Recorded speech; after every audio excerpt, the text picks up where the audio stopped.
एक भाई जो अपनी बहन को दुनिया की सैर कराता था, जो रील में कहता था कि लड़कियों की आजादी ही असली मर्दानगी है, वही अपनी जुड़वा बहन का कातिल बन गया।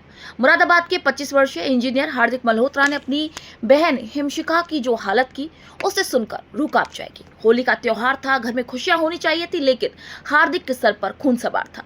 उसने रसोई के चाकू से अपनी सगी बहन पर एक दो नहीं बल्कि 40 से अधिक बार किए। पोस्टमार्टम रिपोर्ट कहती है कि वार इतने बेरहम थे कि दिल, फेफड़े और किडनी सब छलनी हो गए और हिमशिखा ने मौके पर ही दम तोड़ दिया। यहाँ पर हैरानी की बात देखिए कि हत्या के बाद वो अपनी माँ के ऑफिस जाता है, बोलता है मम्मी घर पर चलो, एक सरप्राइज दे रहा है। जैसे ही माँ ने दरवाजा खोला, सामने बेटी की लाश थी और पीठ पर बेटे का चाकू। यहाँ पर हार्दिक ने अपनी माँ की पीठ पर भी वार किया, माँ को 6 घाव दिए। किस्मत अच्छी थी कि माँ की जान बच गई। यहाँ पर बजा थी एक तरफा प्यार, ब्रेकअप का डिप्रेशन और बहन की रोक टोक। यानी कि हार्दिक जो था, उसे इंस्टाग्राम पर एक लड़की से दोस्ती करता है, उससे प्यार होता है और बाद में ब्रेकअप हो जाता है।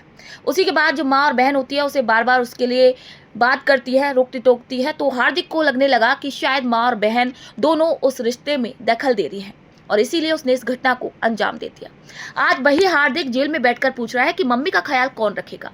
आज एक ही पल में वो हंसता खेलता परिवार बिखर चुका है। बहन मर चुकी है, मां अस्पताल में है और बेटा सलाखों के पीछे पागलों जैसी बातें कर रहा है। जिस रिश्ते को दुनिया सोशल मीडिया पर परफेक्ट मानती थी, वो गुस्से और मानसिक तनाव की भेंट चढ़ गया।